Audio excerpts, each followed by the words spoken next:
Hey there, folks. It is Monday morning, the 29th of October, and I'm here in Eugene, Oregon, next to the beautiful Willamette River. And today there's a protest happening here at the federal building. And the federal building is located right here next to the Willamette River. I'll show it to you here in a second once I get a little bit closer to it. Folks who've been following along, you'll recognize this area where I'm at right now. This is the E-Web property. So you can see right here, the E-Web property by the Willamette River. The barbed wire doesn't point outwards. So this barbed wire is pointing inwards. It's containment barbed wire. And it's the same with this barbed wire on this side. It's also inward facing barbed wire. So anytime you see inward facing barbed wire, it's important for you to understand that what you're looking at is a containment facility. So in the same way that we need to start recognizing, architecture that is actually threatening architecture in our communities, we need to start recognizing it in public buildings and public spaces. So these parking lots with inward facing barbed wire, they're located right here next to the railroad track. So, I personally, my ancestors are Russian Jew on my mom's side and Native American on my dad's side. So I personally understand the implications of railroad tracks next to containment facilities, okay? And the proximity of the railroad tracks and the containment facility to a federal building is also not lost on me. So what's happening today is there are a group of people who have filed a lawsuit against the federal government because the federal government has utterly failed to address global warming. It's put us in this position where we have climate chaos and, superstorms and all of this horrible stuff going on that's putting populations at risk, whether it's human populations, plant populations, animal populations, whatever type of life forms, they're endangered by global warming. So the fact that the federal government hasn't addressed global warming led a group of young people to file a lawsuit against them. And that lawsuit made its way up to the highest court. The Supreme Court put their lawsuit on hold. And for folks who follow the Supreme Court, you'll understand why they would do such a right-wing climate-denying activity as putting a lawsuit on hold that addresses global warming. So this group of people here in Eugene are standing up and speaking out, I imagine, against that ruling by the Supreme Court, which said the young people would be disenfranchised of their day in court. Again, it was at the Supreme Court level, so that lets you know that not only did multiple lower courts agree with them, but each court in succession agreed with them all the way to the Supreme Court. And in order for the Supreme Court not to agree with them, they were forced to put the case on hold. So they put the case on hold in order not to disagree with each of the successive lower courts. And that's basically what caused the people to come out today. So I'm getting a little bit close to the protesters here at the federal building. I'm just going to go ahead and turn the camera around, take a look at what you folks are saying. Well, I do appreciate everyone tuning in. Looks like there's a few of you here. Can see this is the federal building. There's a speaker on the podium up there. People are still arriving. I saw media here. Because this is a case that's to do with the Supreme Court then it's bound to be international and national parasitic media corporations here. And let's just walk around for a second and see if we can spot the media parasites. Let's see here. Looks like a bus. There's a bus load of people who just arrived right here. Chartered a bus, so there's quite a few folks. People who have been followers for a while, then you'll understand a little bit about the way that I kind of do my live streams. So I like to play a game I call Spot the Spooks. Inevitably, there are plainclothes officers in the crowd, and they'll be kind of on the periphery. A lot of times you can tell a plainclothes officer because they have body armor on, so it's easy to see. They also carry weapons, so you can kind of see like a bulge in their pant leg or at the small of their back or underneath their arm. So this is a federal facility here where the protest is happening, and because it is a federal facility, then it's protected by the Department of Homeland Security. And this is a Homeland Security vehicle here, so it's a federal vehicle. You know, when you're at a federal facility, then the jurisdiction is not on the local government, but on the federal government. And what ends up happening is you have federal officers. So my guess is there's probably, you know, safely I would guess that there are DHS. Oh look, here's some DHS guys right here.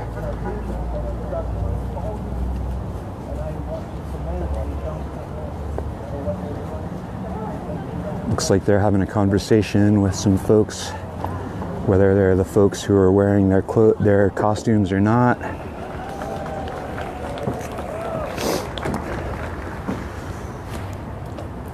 Here we have a member of the parasitic media, unable to actually address climate change because of corporate handlers. Companies like ExxonMobil, Shell, Citgo, these guys, they work to stifle free speech, and it's the parasitic media like ABC, NBC, Fox, these guys that really facilitate the disenfranchisement of people's voices. So, see if this guy's, are you parasitic media too? Who are you with? I am a person. Oh, that's good. Good, God bless. So yeah, he's a person, you know, there's lots of people around. Looks like there's gonna be possibly music. It's a 4-hour event, so it started at 8 o'clock and it's be going on until noon. So it's just getting started down here. If you're in the Eugene area, or if you're within 4 hours of Eugene, then please consider coming down. You know, show up for the youth.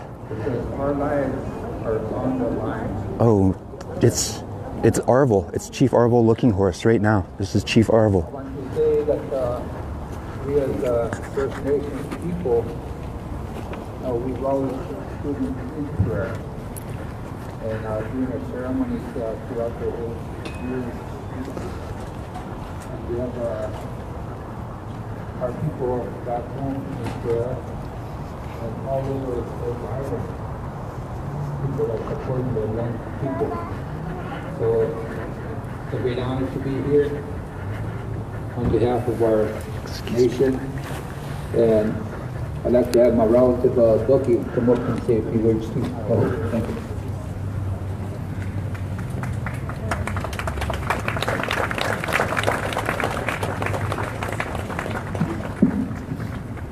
Hi, Arvol. My name is Okotaka. That's my Indian name. I never heard of you. This is for the courthouse, right? Yes. I'm with. Keep this out there for other courthouse Right, business. okay. Okay. I'm with the press. Okay. Yeah.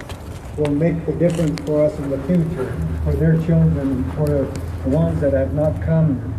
So at this time, I see all you people with your signs, and I pray and hope that all these things will come to a place where there will be peace, and that we will stop destroying our mother, the earth, and that these things, that we come together with peace and love, because that's what it's going to take. The government seems not to understand the things that we've been trying to teach for a very long time. We are people that have been stomped on and not listened to. So I thank the youth for doing what they've been doing, and the elders, parents, grandparents that stand behind them, our youth, and be proud of them, because it's their future. That's where we must look, and that's where we must stand. We have to be a people of constant reminders to the government. We can't step aside, because we're destroying this place that is so beautiful, that the Hopi call heaven. We have everything that has been provided for us, so let's keep it that way. Let's keep it clean. There's a lot to say about what these young people are doing. They need a lot of support. Let's love them and care for them. I appreciate what they're doing, and many blessings to them and all of you, all the people in this world, because this climate change is happening all over the world, and the government seems not to understand, not to see these things in the name of money. Okay.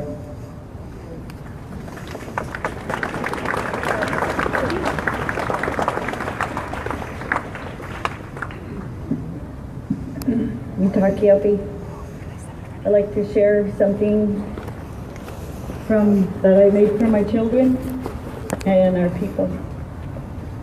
Black Elk's vision of the sacred hoop had a powerful message that maybe one day our sacred hoop would be mended. Oh, sacred colors that have a gift of beauty, colors representing directions of the universe. Where is it that our sacred hoop became broken? Animal nations dying on beaches, two-legged, desperately trying to help them breathe life.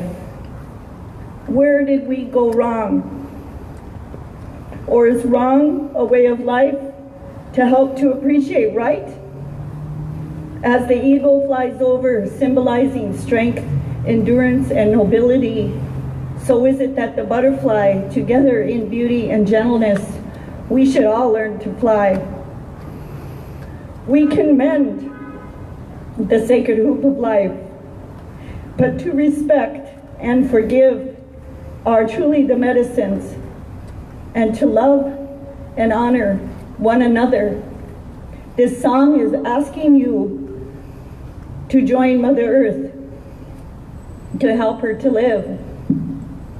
Inamakapidachi ay ay ay ay ay oyate yokia he te te hanikta yo way inamakoche oh you happy sneaky ha oh nifte snio way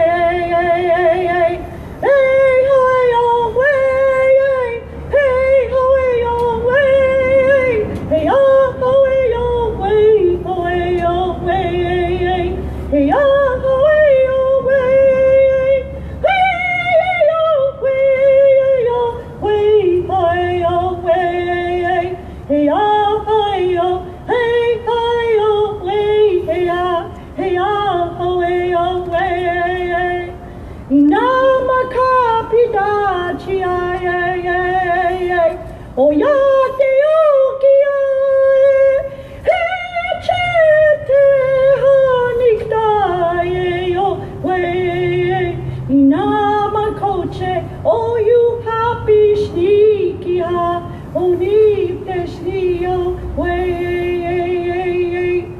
It's just asking you to help her and help these kids have a voice for your own children.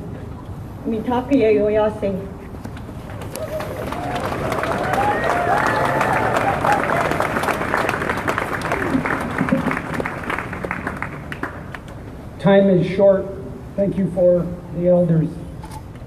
Shay, Sean Mulford, Unishia, Cutness on Unishna, Mai Dash Disney, Bushes Chain, Oschi, Edach, Tot Sopni, Edach Nullet. I want to just make it real brief.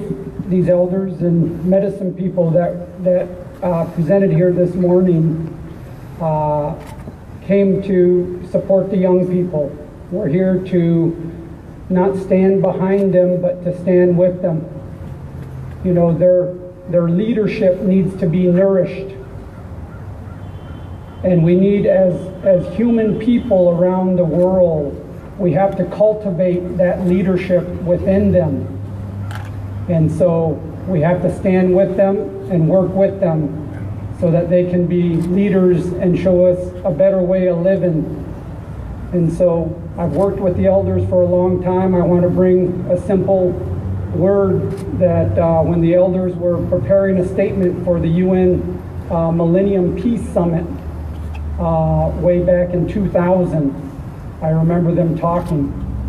And the one statement that they had at that time is, there can be no peace as long as we wage war on Mother Earth. There can be no peace as long as we wage war on Mother Earth.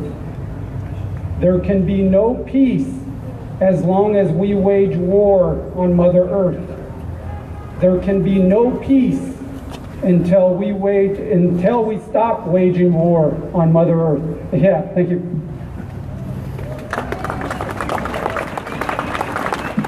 Let the youth be heard. Let the earth guardians be heard. Let's make and work together and make this Turtle Island great again. Thank you.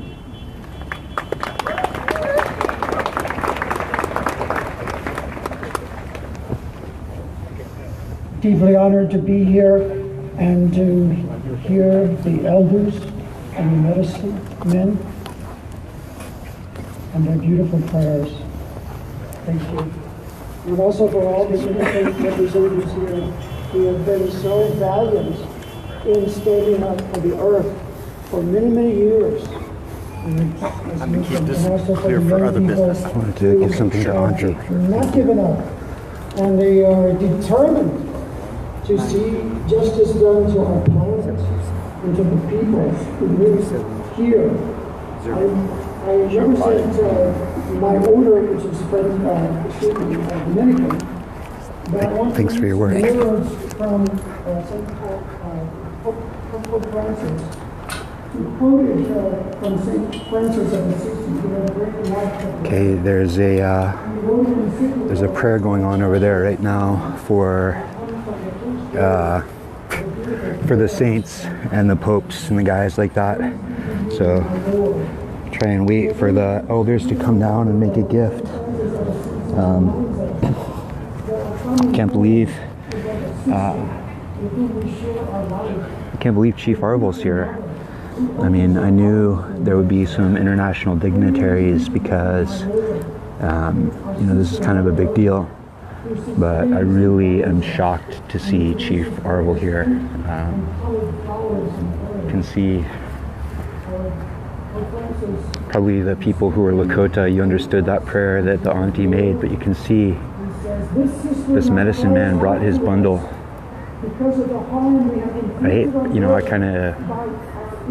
It's wrapped up, so I don't feel too bad about showing you the medicine, but there's medicine here. There's very sacred medicine here.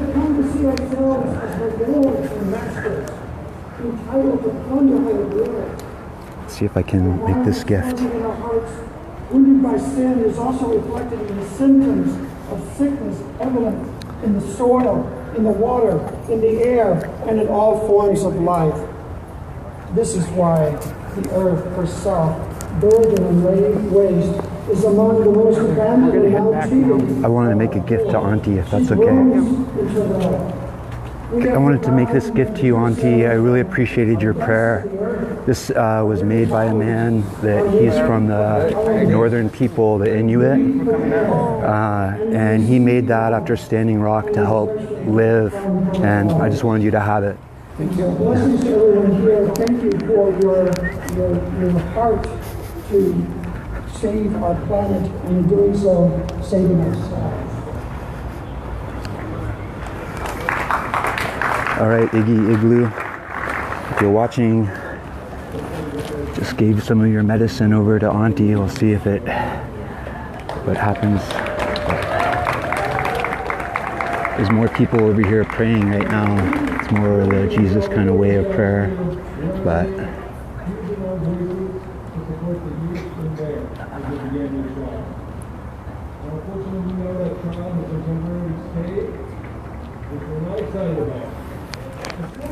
thank you, Chief.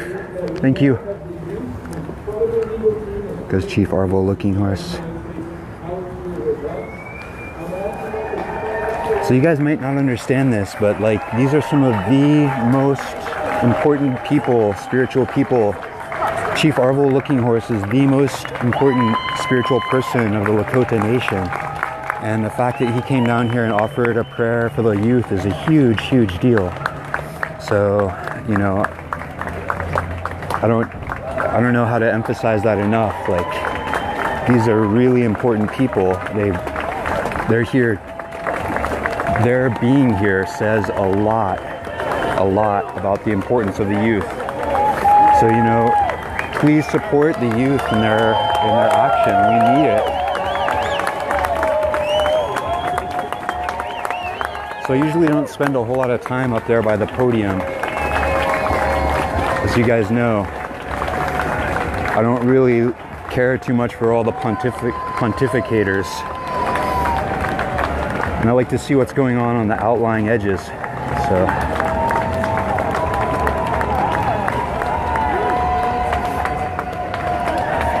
looks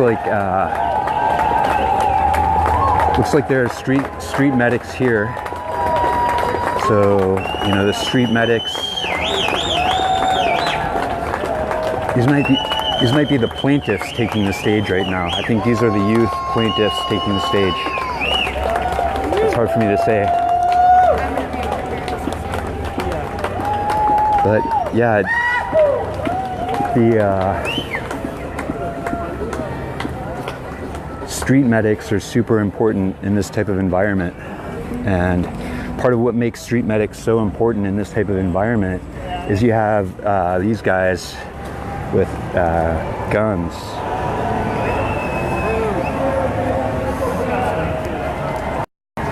Appreciate you guys being here today. Oh yeah, thank you. Yeah. You know, are we pretty safe? Like, are there any terror threats for this event or anything? No threats. No threats. That's good to know. Nothing that we know of. That's good. You guys usually have the best intelligence, so appreciate that.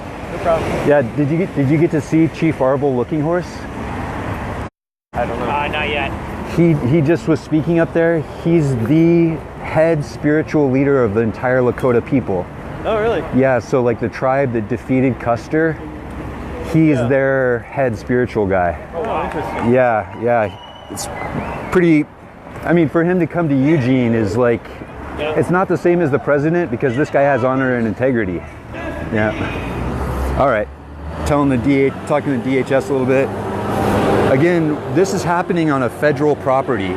So this sidewalk right here, okay, let's see. This sidewalk right here is considered federal property. So it has federal jurisdiction. I don't think we have any Eugene police officers on it. It's probably all these guys with the DHS. So right here, it's a federal, you'd be charged with federal crimes.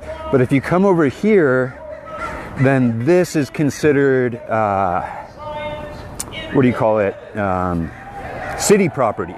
So over here, you get charged with municipal crimes. So if you are a citizen of Eugene then you can smoke a joint over here and just get a very small fine. But if you smoke a joint over there, it is a federal crime and you'll go to jail for a long, long time. Supreme Court. Let's go over and listen to the plaintiffs for a minute here. And they're choosing the fossil fuel companies over these young plaintiffs, over the youth of America, over our posterity. There is so much hope, though. So much hope. In 1954, there were a group of young students from Kansas, from Delaware, from South Carolina, from Virginia, from DC, who took their case in Brown versus Board of Education all the way up to the Supreme Court. And the Supreme Court refused to let their constitutional rights be violated.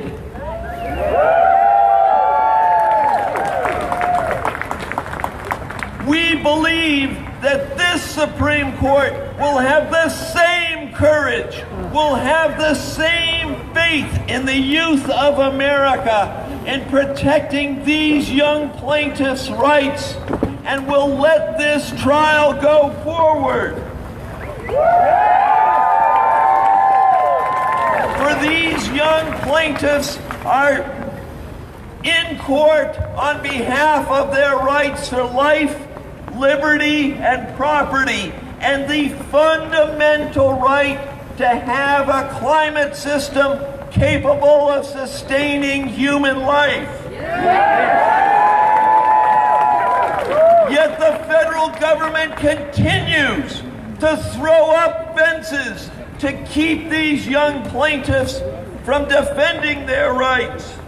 Our nation will be ill-served if our Constitution is not allowed to let these young plaintiffs walk into that courtroom and testify as to how they've been harmed, to let their expert witnesses testify on the climate science, and to let this judge craft a remedy to protect us now and to protect our future.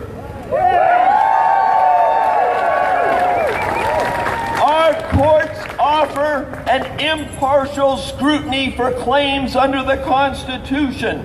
These young plaintiffs have raised their voices. Let this youth group be heard. Let the experts testify. Let the courthouse doors be open.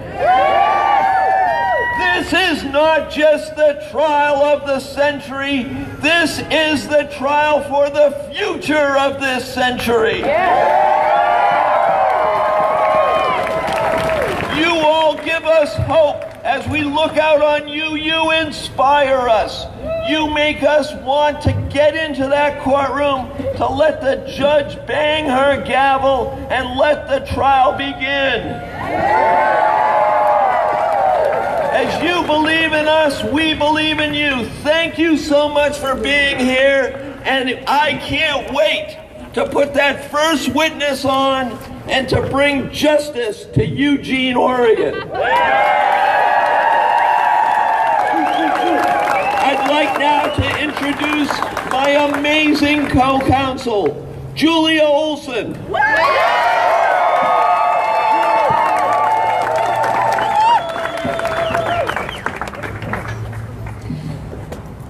Courtroom 1 of our federal courthouse is sitting empty right now. Instead of being full of life with the lights on and justice being heard, it's dark. There's much in our nation's history that has been dark. We've been a nation that has stolen land from people who were here long before the first immigrants arrived. We have been a nation that has stolen human life and enslaved people. We have imprisoned our own innocent people unjustly. We can still see that darkness today and over the weekend from the horrific violence that occurred in Pittsburgh in the synagogue that took life. There are lingering threads of hate and fear and discrimination and segregation in our nation. But We're here today because we have also been a nation of love and compassion and equality and justice. We've been a nation of light. And there are so many more people, I believe, who embrace that love and embrace peaceful action than embrace hate, despite what we may see in the headlines today. And all of you standing out there, you stand for that love and that light and that justice. And one of our most enduring traditions as a nation has been one that's been emulated around the world. And it's our system of checks and balances. It's a judiciary that can hear the strongest grievances against our government, against our political branches.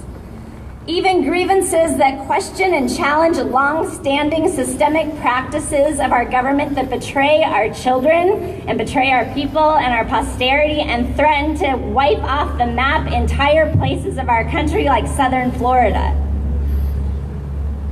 In our brief filed with the Supreme Court 1 week ago, we quoted Supreme Court Chief Justice John Roberts, who recently emphasized the critical importance of our independent judiciary.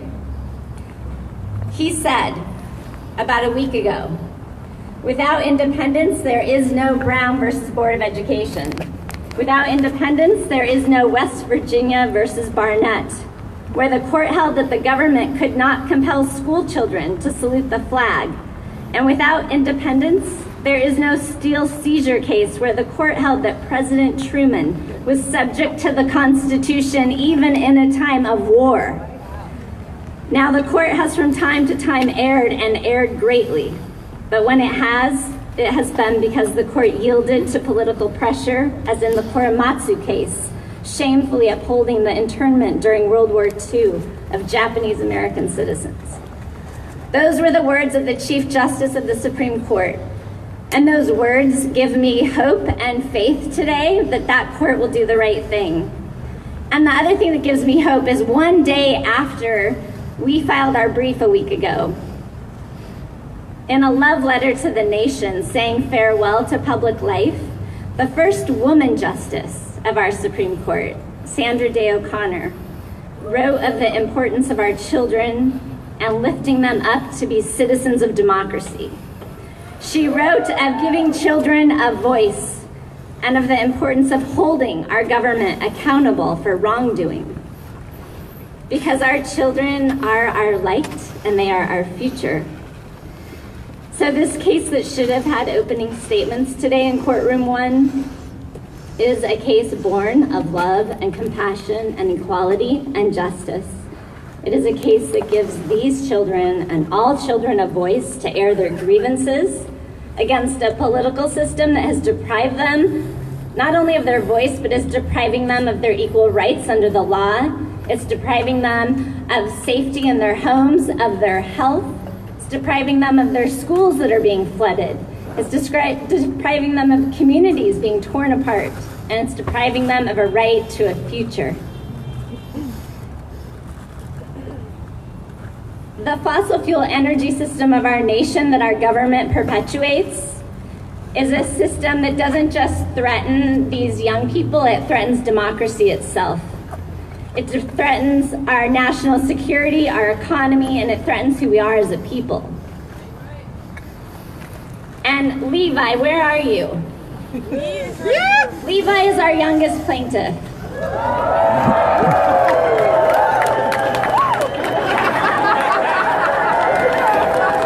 He's also our best dressed plaintiff. Okay, there's a competition. But I want to tell you about Levi for a second. So Levi came here. Levi was so upset last week when his deposition was canceled and he couldn't get on a plane and come here because he's been in 90-degree weather in Florida inhaling toxins from the red tide that's off the coast of Florida right now because of the warmer waters in our oceans. Levi's been evacuated from his island many times from the increasing storm events. His community is already fighting back sea level rise. And our government says that if we don't stop this problem of fossil fuel pollution, his island will be underwater in his lifetime. And that is what is at stake in this case. And that is why the Supreme Court of the United States cannot stop this case against our government so that they may stand trial for the deprivations to these young people and their future and their lives. And until democracy stops working, it is still working, people. And we will be here and struggling and fighting to be part of the system and make it work until it no longer works. And then I will be with you in the streets.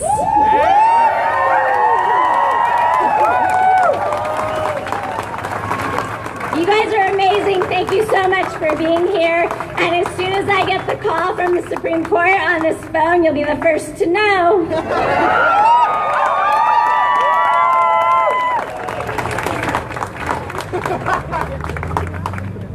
Thank you, Phil. Thank you, Julia. A couple of quick housekeeping notes. Anybody needs to use the restroom, there's a porta potty behind you, back towards the stage. There's a medical tent over here to my left, your right. And you'll be happy to know that the power for all the audio equipment you're going to hear right now and that you're going to hear from the band over there is provided by pedal power, which means it's natural power. We're creating the power for our voices right now. Dave right here is the owner, and he's pedaling away. He's powering my voice.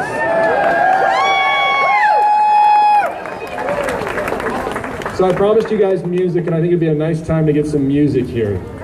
If you could all turn around and face the stage the other direction, Eowyn's going to go ahead and introduce our first artist.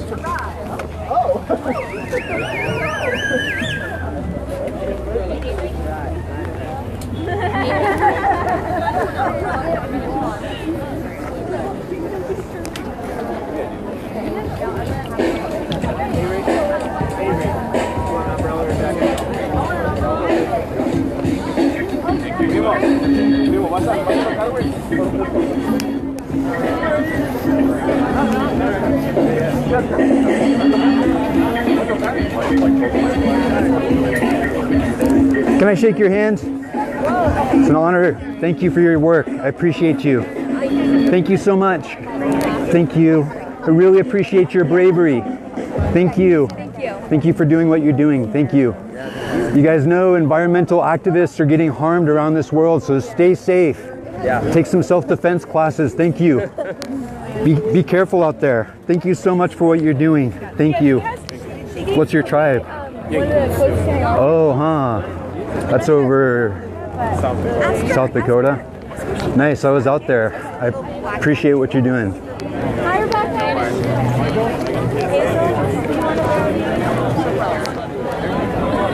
Thank you for your work. I appreciate it. Yeah, it's really, really important. It takes a lot of courage.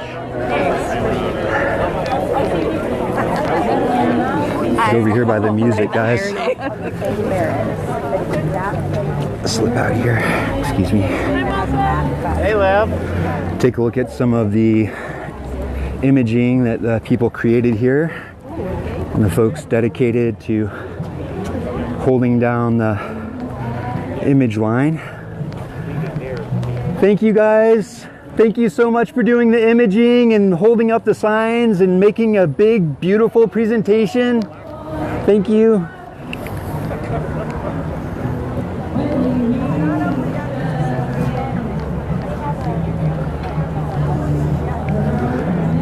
Thank you so much. I appreciate you guys being here. Are you guys some of the grandmothers? Yes, we're the Raging Grannies. The Raging Grannies? You guys do so much important work, the Raging Grannies. I remember you had that sing-along to end the band, the camping band. That was really important. Hopefully someday, I don't know what to say about that someday. But are you gonna do any songs today? Yes. Do you have 10 o'clock? All right. Try and get I have an online audience here, so I'll try and get over there at 10 so they can hear you guys. Good. Yeah, do you have a preview of your playlist? It's telling about why the different children joined this group. And then we sing a little bit about like his island being submerged. Row, row, row your boat. All right. All right. Sort of a skit dramatization of the different aspects of why the children file their suit. All right, I'm excited for that. Thank you. So you guys, the Raging Grannies are amazing. I don't know if you have a Raging Grannies where you're from, but oops. Here in Eugene, we have the Raging Grannies, and what they do is they're kind of these protester women that show up and sing. Let's go over here and take a look at the band that's on right now. Earth speaks. Earth speaks. The earth speaks. Earth speaks.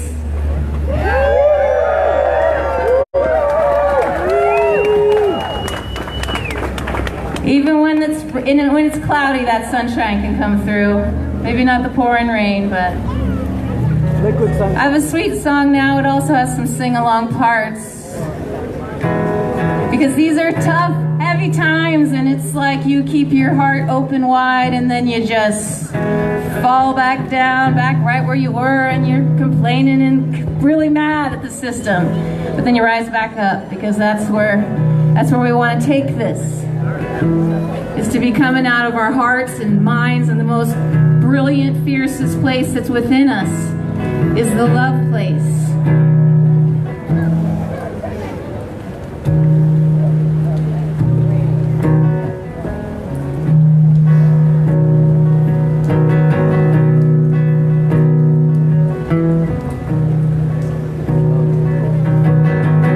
It's true, it's true, it's true, I'm right back in it. It's true, it's true, it's true, I'm right back in it. It's true, it's true, it's true, I'm right back in it.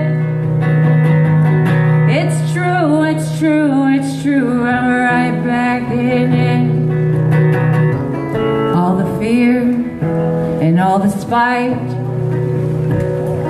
all wrapped up in a big bundle of fight.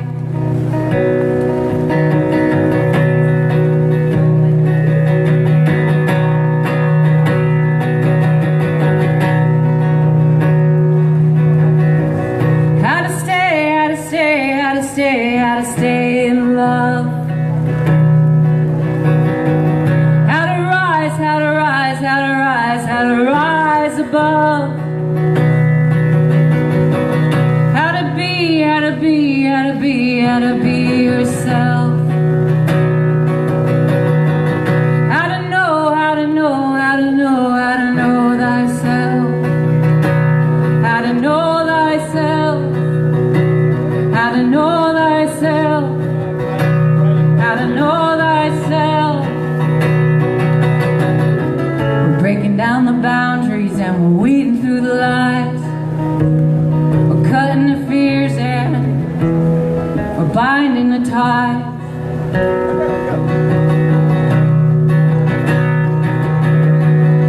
How do I connect more with you? How do I find my truth? I know you know exactly just what to do.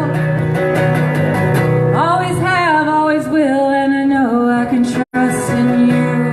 Join me, and I trust in you. Looking up at these kids, yeah, I trust in you. Oh, I trust in you. We're breaking down the boundaries and weeding through the lies. We're cutting the fears and we're binding the ties.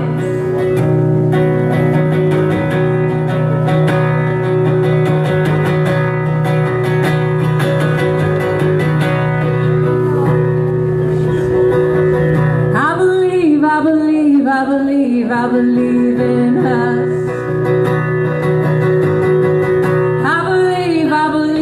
I believe just because we must. It's in you, it's in me, it's in everything we we trust. And I believe, I believe, I believe, I believe in us. Let's do it. Yeah, I believe in us. Oh, I believe in us. All right, guys. Yeah, I believe in us. I'm gonna let you guys go and maybe seek a little bit of shelter here for a minute and possibly something warm to drink. But you know, I do like playing Spot the Spook. So this event is going on until noon here in Eugene, Oregon at the Federal Building. It's at the crossroads of 8th and Mill, the Federal Building in Eugene, Oregon. So I'm gonna head off, find a little bit of shelter and a warm beverage, and I'm gonna come back, play a game of Spot the Spook, and we'll see if we can find the hidden cops in the crowd, because it's fun to find the undercovers. So with all that said, I'm gonna let you guys go. I'll talk with you again very soon, and I hope you have a great rest of your day.